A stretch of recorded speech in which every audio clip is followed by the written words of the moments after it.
بسم اللہ الرحمن الرحیم الحمدللہ رب العالمین وبہ نستعین وصلی اللہ وسلم علی سید الانبیاء والمرسلین وعلی آلہ واصحابہ اجمعین ومن تبعهم بإحسان الی یوم الدین اما بعد۔ سنن ترمذی کی 7ویں کتاب ہے کتاب الزکاۃ، 5ویں کتاب ہے کتاب الزکاۃ۔ اس کا دوسرا باب ہم لوگوں نے گزشتہ درس میں پڑھ لیا تھا اور اس کی وضاحت بھی ہو چکی ہے کہ باب ما جاء اذا ادیت الزکاۃ فقد قضیت ما علیک۔ جب ایک مسلمان اپنے مال سے زکوٰۃ ادا کر دیتا ہے تو اس پر سے واجب ساقط ہو چکا ہے، اب مزید اس سے مطالبہ نہیں کیا جائے گا سوائے تطوعات۔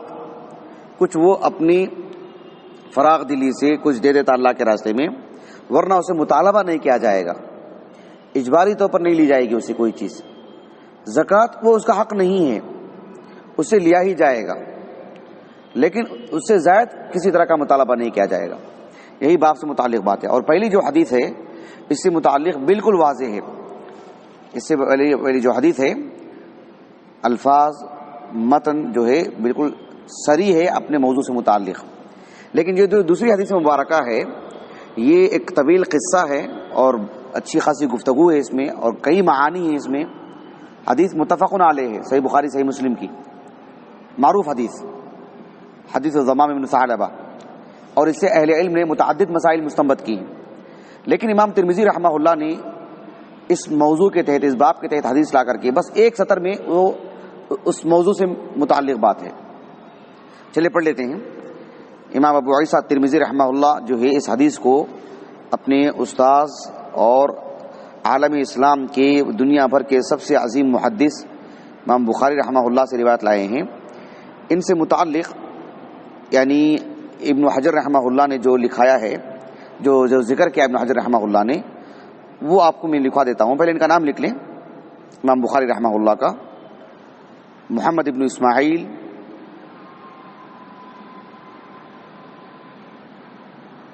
ابن ابراہیم ابن المغیرہ الجعفی مولاہم، ابو عبداللہ البخاری الحافظ صاحب الصحیح۔ سب جانتے ہیں، عامت الناس بھی جو علم دوست ہیں۔ 194 ہجری ان کا سن ولادت ہے اور 256 ہجری سن وفات ہے امام بخاری کا رحمہ اللہ۔ سمرقند کے قریب خرتنک ایک قریہ ہے، وہاں آپ کا انتقال ہوا۔ 11واں طبقہ ہے، یعنی اتباع تابعین سے علم حاصل کرنے والوں میں جو کبار ہیں اس کے بعد کا درجہ اوساط الاخذین ان تبع الاتباع۔ کتب ستہ میں کے مؤلفین میں امام بخاری کے اگر صحیح الجامع الصحیح کو نکال دیں تو کتب خمسہ، کیونکہ امام بخاری کی روایت اس میں کہاں ہوں گی، کتب خمسہ کی اگر بات کرتے ہیں تو امام ابو عیسیٰ ترمذی اور امام نسائی نے ان کی روایت لائے امام بخاری کی رحمہ اللہ۔ ابن حجر رحمہ اللہ کیا لکھ سکتے ہیں ان کے بارے میں؟ اب مجھے بتائیے، ابن حجر رحمہ اللہ کی جو عقیدت، جو لگاؤ امام بخاری سے ہے، اس کی مثال ملنی مشکل ہے۔ اسی لیے آپ کو سید المحدثین اور سید الفقہاء دو بھی امام بخاری، تو اس کو آپ نے اختصار سے جو لکھا ہے، کہا کہ جبل فی الحفظ۔ کیا لکھا؟ جبل الحفظ و امام الدنیا فی فقہ الحدیث۔ یہ لکھا ابن حجر نے رحمہ اللہ، جبل الحفظ و امام الدنیا فی فقہ الحدیث۔ امام ذہبی نے لکھا کہ الامام صاحب الصحیح وکان اماما حافظا حجتا رأسا فی الفقہ والحدیث مجتہدا من افراد العلم مع الدین والورع والتألف۔ امام ذہبی نے لکھا ہے رحمہ اللہ۔ امام بخاری رحمہ اللہ کے جو استاذ ہیں یعنی اس سند میں، کیا نام ہے ان کا؟ جی، علی بن عبد الحمید۔ علی بن عبد الحمید امام بخاری رحمہ اللہ کی جو استاذ ہیں، علی بن عبد الحمید،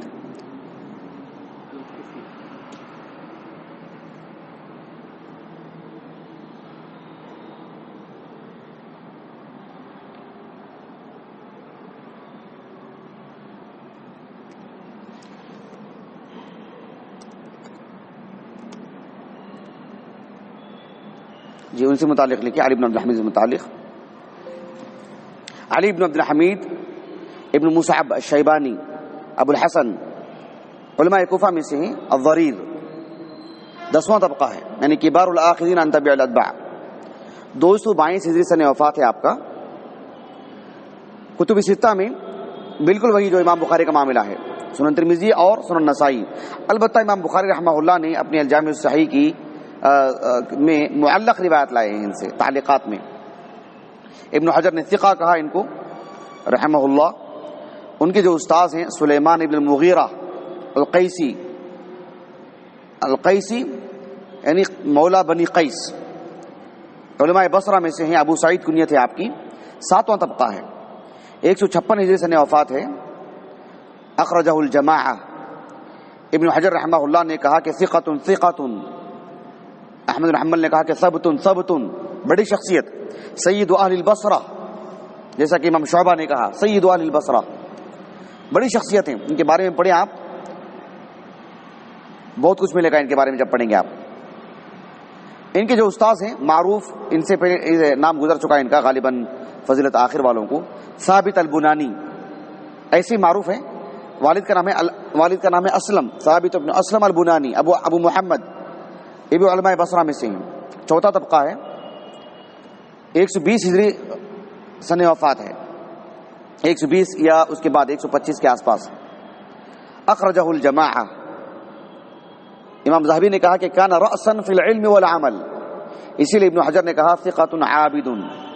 اور ان کے استاد صحابی رسول انس بن مالک رضی اللہ عنہ، وہ کہتے ہیں کہ اللہ کے رسول سے ہم جو سوالات کرتے تھے، کثرت سے سوالات کرنے سے گریز کرتے تھے، کیونکہ قیل قال کثرت سوال سے منع کیا اللہ کے رسول نے. تو ہم چاہتے تھے کہ بھئی مدینے کا نہ ہو، کوئی باہر سے اچانک کوئی آدمی آ جائے اور آ کے سوال کر لے اللہ کے رسول سے، ہم کیوں ہی مستفید ہو جائیں. کہتے ہیں حدیث میں دیکھیں آپ، قال الامام ابو عیسیٰ الترمذی رحمہ اللہ حدثنا محمد بن اسماعیل قال حدثنا علی بن عبد الحمید الکوفی قال حدثنا سلیمان بن المغیرہ عن ثابت عن انس قال كنا نتمنى ان يبتدئ الاعرابی العاقل. صرف دیہاتی نہیں، جو ایک بدو جسے کہتے ہیں، بدوی، بدو نہیں کہتے، بدو کہتے ہیں، بدوی یعنی گاؤں کا کوئی آدمی. ان میں ایک طرح سے کیا کہتے ہیں، تیزی رہتی ہے، جرت رہتی ہے، تکلف زیادہ نہیں رہتا ہے، کسی سے بھی کچھ بھی بات کر لیتے ہیں. لیکن کہا کہ الاعرابی العاقل، مسئلہ اللہ کے رسول کا ہے اور دین سے متعلق سمجھ بوجھ سے اچھے سے بات کرنا والا ہو، جو دیگر اوصاف ہیں اس کی جرت وغیرہ وہ ہو. کہا کہ كنا نتمنى ان يبتدئ الاعرابي العاقل فيسأل النبي صلی اللہ علیہ وسلم ونحن عنده، کہ ایک عربی عاقل آئے اللہ کے رسول سے سوال کرے اور ونحن عنده شروع دیکھے، ونحن عنده اور ہم اللہ کے رسول کے پاس ہی ہوں اس وقت. یہ بات معمولی نہیں ہے، یہ بات معمولی نہیں ہے. یہ بات ایسی ہے کہ اس پر مستقل ایک محاضرہ دیا جا سکتا ہے لوگوں کو آگاہ کرنے کے لیے، اور میں نے ترتیب دیا ہوں، میں انشاءاللہ کبھی دوں گا باذن اللہ تعالی. اللہ سبحانہ و تعالیٰ پر ایک بندے کا حسن ظن ہو، اور وہ اس کی جو طاقت ہے نا اللہ پر جو حسن ظن کی، اس کا جیب، اس کے اثر و رسوخ، یہ سب بات کی چیزیں ہیں. جائز جو چیز ہوتی ہے وہ اللہ تعالیٰ سے دعا کرتا ہے، مطالبہ کرتا ہے، اللہ سب چیزیں فراہم کر دیتے ہیں اس کو. یہ معمولی بات نہیں ہے، سمجھ رہے اس بات کو. مجھے ایسا ہونا اور ایسا، ایک آدمی خواب دیکھتا نا، خواب ایک آدمی جو بیٹھے بیٹھے ایک پلان بنا لیتا ہے، مومنانہ انداز ہو، اللہ پر حسن ظن ہو، جائز چیز ہو، تو اللہ تعالیٰ اسے یوں ہی کر کے دے دیتے ہیں. ایسا لگتا ہے کہ جو مطلب وہ خواب ہی دیکھ رہا، پھر بھی کوئی بعید نہیں. لیکن جسے اللہ پر حسن ظن نہیں رہتا ہے وہ سمجھتا ہے کہ یہ سب خواب، یہ سب سوچو مت، پیسہ ہے تو کرو، افراد ہیں تو کرو، نہیں تو نہیں. ایسے نہیں، یہ سب بڑی چیز ہے، اس سے عکس کرنے کی ضرورت ہے. میں کہہ رہا ہوں نا کہ معمولی بات نہیں ہے، اس پر ہم معاوضہ دے سکتے ہیں 1 گھنٹے کا. اس قدر آپ کو باتیں ملیں گی آپ کو. كنا نتمنى ان يبتدئ الاعرابي العاقل فيسأل النبي صلی اللہ علیہ وسلم ونحن عنده فبينا نحن كذلك. وہی حالت تھی جو ہم نے ارادہ کر رکھا تھا. اذ اتاه اعرابی، ایک عربی آئے فجثا بین یدی النبی صلی اللہ علیہ وسلم، گھٹنوں کے بل بیٹھے وہ، فقال یا محمد، کہا کہ یا محمد، یا ابا القاسم، یا محمد نہیں کہنا چاہیے، یا رسول اللہ، لیکن ایک تو عربی ہیں وہ، اور اللہ کے رسول علیہ السلام سے متعلق آپ کی صحیح پوزیشن کیا ہے وہ معلوم کرنے کے لیے آئے تھے، وہ حقیقت میں نبی ہیں کیا؟ یہ یا محمد ان رسولک، یعنی آپ نے جس شخص کو ہمارے پاس بھیجا تھا وہ مراد، ان رسولک سے مراد آپ نے جس کو آپ نے پیغام دے کے بھیجا نا ہمارے نام پر، وہ ہمارے قبیلے کے نام پر بنو سعد کو، ان رسولک اتانا فزعم ای فقال، ام المؤمنین عائشہ کہتے ہیں رضی اللہ عنہا اہل الحجاز زعما قالا کے معنی میں لیتے تھے، فزعم لنا ای فقال لنا، لیکن زعما سے کی جو تعبیر ہے اس میں یہ بات آتی ہے کہ انہوں نے جو کہا نا، یہ تو دعویٰ کیا انہوں نے کہے کر کے، یہ معنی اس کا، فزعم لنا انک تزعم ان اللہ ارسلک، آپ نے جس شخص کو ہمارے قبیلے کے نام پر بھیجا تھا انہوں نے آ کے یہ ادعا کیا ہے، یہ کہا ہے کہ آپ اللہ کے رسول ہیں، آپ ایسا سمجھتے ہیں کیا؟ فقال النبی صلی اللہ علیہ وسلم نعم، ہاں میں اللہ کا رسول ہوں۔ تو کہا قال، فطرت میں کیسے قائم تھے دیکھیے، فبالذی رفع السماء، اس ذات نے بھیجا ہے جس نے آسمان کو بلند کیا، افلا ينظرون الى الابل كيف خلقت والى السماء كيف رفعت، کہا کہ فبالذی رفع السماء، جس ذات نے آسمان کو بلند کیا اسی نے نبی بنا کے بھیجا آپ کو، وبسط الارض، اس نے زمین کو بچھایا اسی ذات نے، ونصب الجبال، اس نے پہاڑوں کو گاڑا ہے اسی نے، اللہ یعنی اللہ ارسلک، کیا اسی نے تم کو، اللہ ہی نے رسول بنا کے بھیجا ہے؟ فقال النبی صلی اللہ علیہ وسلم نعم، صحیح بخاری کی حدیث ہے کتاب العلم میں، ضمام بن ثعلبہ ان کا نام ہے، انہوں نے کہا کہ انی مشدد، کہا کہ میں کچھ سخت لہجہ اختیار کرنے والا ہوں، برا نہیں سمجھنا، گرانے گزرنا پہ، بات ہی ایسی کہ میرا لہجہ سخت رہے گا، ایسے کہا اللہ کے رسول سے۔ اب پوچھ سکتا ہوں میں آپ سے؟ اللہ کے رسول نے کہا کہ لا باس، پوچھو کوئی حرج نہیں، ایسے کہا اللہ کے رسول نے، اجل کہا اللہ کے رسول نے علیہ السلام۔ فقال النبی صلی اللہ علیہ وسلم نعم، قال فإن رسولك زعم لنا أنك تزعم أن علينا 5 صلوات في اليوم والليلة، انہوں نے یہ بھی کہا جو آپ کا پیغام لے کر آئے تھے کہ دن اور رات میں کل 5 وقت کی نمازیں ہیں۔ فقال النبی صلی اللہ علیہ وسلم نعم، قال فبالذی ارسلک اللہ امرک بہذا، جس ذات نے آپ کو نبی بنا کے بھیجا ہے اسی نے یہ بھی کہا ہے، یعنی آپ کے اجتہادات ہیں یہ روحانی اعتبار سے، یہ اسی نے یہ حکم دیا آپ کو؟ قال نعم، ہاں اللہ ہی نے یہ بھی حکم دیا ہے۔ قال فإن رسولك زعم لنا أنك تزعم أن علينا صوم شهر في السنة، انس بن مالک رضی اللہ عنہ ایک چھوٹے کمسن بچے 20 سال کی عمر کے تھے جب اللہ کے رسول کا انتقال ہوا، ایک نوجوان بچے کی جو عظیمت ہے، جو سوچ ہے، جو بلندی ہے سوچنے کی، ہم بولتے ہیں نا کہ 50 سال کا آدمی سوچتا ہے الگ بات ہے، ایک 20 سال کے بچے کی پختگی دیکھیے آپ، بلند سوچ دیکھیے، یعنی شریعت کا ایک بڑا حصہ سے ثابت ہو رہا ہے ایک بچے کی سوچ سے، اندازہ لگائیے۔ ہم جو کہتے ہیں نا کہ جو ہے ابھی ہم بچے ہیں 30 سال کے، ابھی تو ہم کیا ہیں، ایک 20 سال کے بچے نے کیا تہلکہ مچایا، پتہ نہیں اس وقت میں کیا عمر تھی ان کی، کیونکہ فتح مکہ کے بعد کا واقعہ ہے یہ، کم و بیش 20 سال کی عمر، بات میری بازی، اور آپ کو بدلنا چاہیے اپنی سوچ۔ خیر ہم کہیں اور جا رہے ہیں، میں بتانا چاہ رہا ہوں آپ کو یہ باتیں، ایسا نہ کہ انس بن مالک کو جو ہے انتقال ہونے کے وقت میں 100 سال کے اوپر کی عمر تھی تو اس وقت ان کو رکھ کے نہ سوچیں، جب حادثہ ہوا اس وقت کیا عمر تھی ان کی، اس وقت کیا سوچ تھی ان کی، سمجھ رہے ہیں آپ؟ جی دیکھیں، فإن رسولك ان زعم لنا انك تزعم ان علينا صوم شهر في السنة، سال میں 1 مہینہ کے روزے ہیں، ایسے انہوں نے کہا ہے۔ فقال النبی صلی اللہ علیہ وسلم صدق، اللہ کے رسول نے کہا کہ انہوں نے سچ کہا، یہ تو اللہ کے رسول نے انہیں حکم دیا تھا۔ ایسے بھی احادیث ہیں، ان کو اجزا کیجئے، میرے علم نہیں ہے کہ کسی نے اجزا کیا ہے کہ اللہ کے رسول کے سامنے کسی صحابی نے جرأت سے کچھ کہہ دیا ہو، اللہ کے رسول نے کہا کہ صدق، جیسے مثال کے طور پر صحابی نے اپنے دیگر صحابی سے کچھ کہہ دیے، بے ایسا نہیں ایسا، وہ قضیہ اللہ کے رسول کے پاس گیا، اللہ کے رسول نے کہا کہ صدق سلمان، صدق ابو بکر، سمجھ رہے ہیں آپ؟ وہ قضایا کیا تھے، وہ باتیں کیا تھیں، کس مناسبت سے، اور صحابہ کا وہ علم دیکھ سکتے ہیں آپ اس طرح کی احادیث اکٹھا کر کے. یہ تو اللہ کے رسول نے بھیجا تھا ان کو.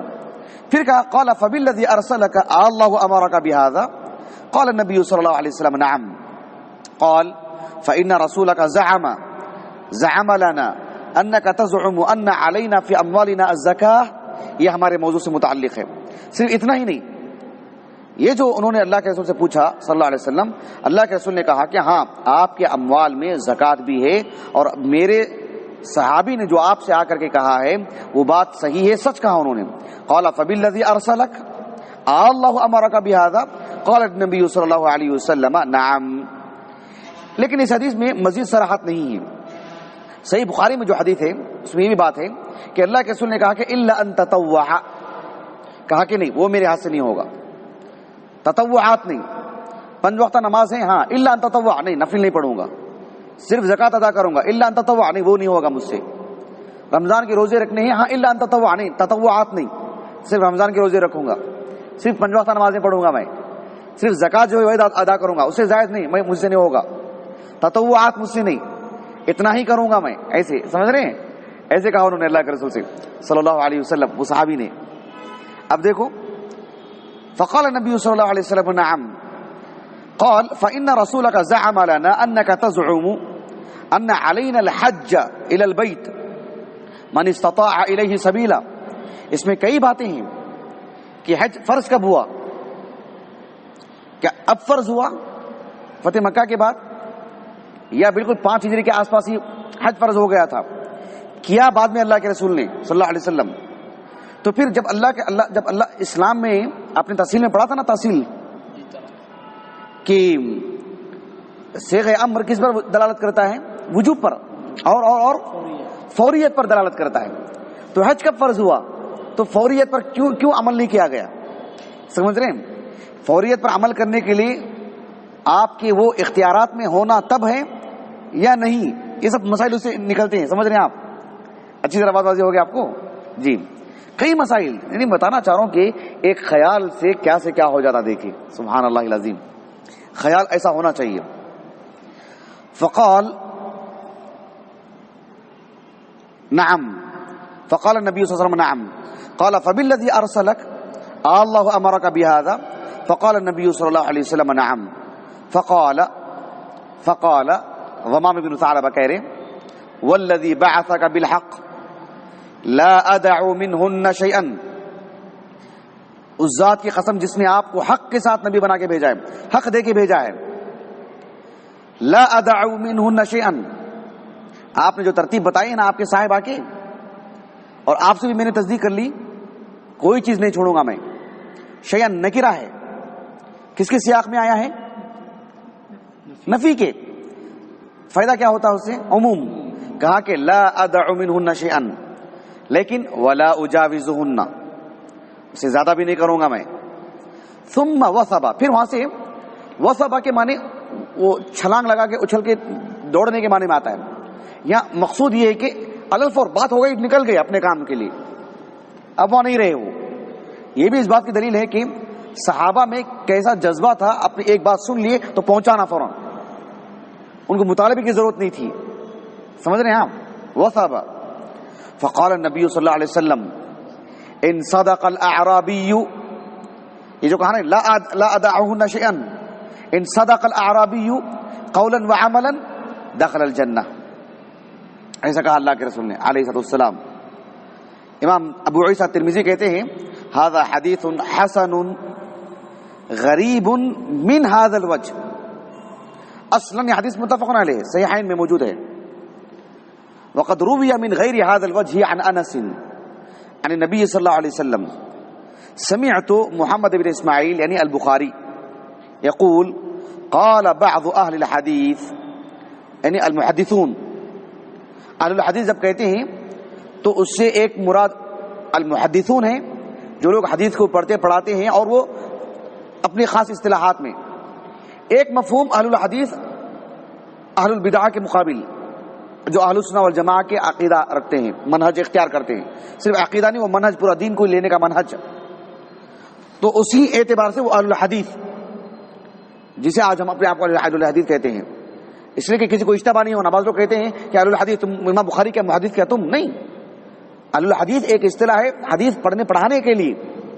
ایک عقدی امور میں منہج سے متعلق جو محدثین کے راستے کو اختیار کرتے ہیں وہ سب اہل الحدیث ہیں، اہل السنہ والجماعہ ہیں. بات واضح آپ کو اچھی طرح سے جی. فقال قال الامام البخاری رحمہ اللہ قال بعض اہل الحدیث فقہ هذا الحدیث. تو معلوم یہ ہوا کہ فقہ سے مراد صرف فقہی احکام و مسائل ہی نہیں، یعنی ہم کہتے ہیں نا کہ اس سے ایک نقطہ، اس سے ایک مسئلہ مستنبط ہوتا ہے. فقہ هذا الحدیث ان القراءۃ علی العالم، جیسے ایک طالب علم حدیث کھول کر کے پڑھتا ہے اور محدث سنتا ہے، استاد سنتا ہے، اس طریق کو کہ ان القراءۃ علی العالم، قراءۃ العالم علی الطلاب نہیں. بات واضح ہو گئی؟ استاد کا طلبہ پر پڑھنا نہیں، وہ تو سماع. یہ ہے ان القراءۃ علی العالم والعرض علیہ جائز مثل السماع. امام بخاری کے پاس اخبرنا حدثنا میں فرق نہیں ہے متقدمین کے پاس. یعنی استاد پڑھ کر کے سناتا ہے، طلبہ سنتے ہیں، تو جب جا کے وہ روایت کریں گے تو کہیں گے کہ حدثنا فلان. جب طالب علم پڑھ رہا ہے، استاد سن رہے ہیں، تو اس ادا، جب اس کو ادا کریں گے، کسی کو بتائیں گے، کہیں گے اخبرنا. تو متاخرین میں ہے یہ اصطلاح، امام بیہقی وغیرہ کے پاس. متقدمین میں یہ اصطلاح نہیں ہے، امام بخاری کے پاس تو بالکل نہیں ہے.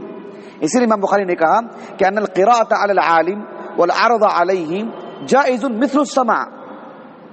ایک بات ہو گئی. اب دوسری بات دیکھو آپ. واحتج بان الاعرابی عرض علی النبی صلی اللہ علیہ وسلم فاقر به النبی صلی اللہ علیہ وسلم. ایک طالب علم استاد کی کتاب لے کے استاد کو پڑھ کے سناتا نا، تو اللہ کے رسول کی حدیث کو انہوں نے کہیں سے سن گیا کہ اللہ کے رسول کو پیش کر رہے نا، وہ اللہ کے رسول کو پیش کر رہے ہیں. تو گویا کہ وہ قراءۃ یعنی الطالب علی العالم، القراءۃ علی العالم، طالب علم پڑھ کے سنا رہے ہیں ان کی مرویات. اس سے یہ عکس کیا ہے محدثین نے. امام بخاری رحمہ اللہ کہتے ہیں کہ قال بعض اہل الحدیث فقہ هذا الحدیث هذا. سمجھ رہے ہیں آپ؟ اچھی طرح بات واضح ہو گئی آپ کو اور موضوع سے کی وضاحت بھی ہو گئی. چلیے انشاءاللہ آنے والی جو کلاس ہے تھوڑی سی اس کے لیے لازمی طور پر 2 پیریڈ چاہیے. باب ما جاء فی زکات الذهب والورق، اس کے لیے لازمی طور پر 2 پیریڈ چاہیے، کیونکہ سند بھی ہے، سب نئے روات ہے، نئے روات ہمارے علم کے اعتبار سے، ہمارے علم کے اعتبار سے. اور مسئلہ اگر دیکھیں تو پھر مسئلے سے متعلق بھی کافی گفتگو ہے. اللہ تعالیٰ سے دعا ہے کہ اللہ تعالیٰ ہمیں کتاب و سنت کو صحیح انداز میں سمجھ کر کے پڑھنے اور طاقت کے بقدر عمل کی توفیق عطا فرمائے. سبحانک اللہم و بحمدک اشہد ان لا الہ الا انت استغفرک و اتوب الیک.